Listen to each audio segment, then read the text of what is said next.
How to change font on TikTok. Hi guys, so in this video, I'll teach you how to change font on TikTok. So if you want to learn how it's done, just watch this video until the very end. It's just pretty quick and simple, so let's go. So to do that, what we need to do is to just head over to our TikTok right here. So as you can see right now, it actually have another font. But if you want to change that, what you can do is you can head over to your browser, and then from in there you can search for TikTok old versions. So you can just search for that, and then just head over to this up to down link right here.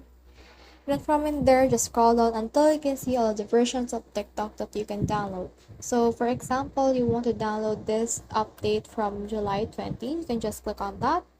And then click on this download button right here in order to download that specific version. Now, once you have installed that version, you can now enjoy a TikTok with another font or other font that you can use. So it's actually a different font on each versions. So that's the whole process. I hope this video helped you to change font on TikTok.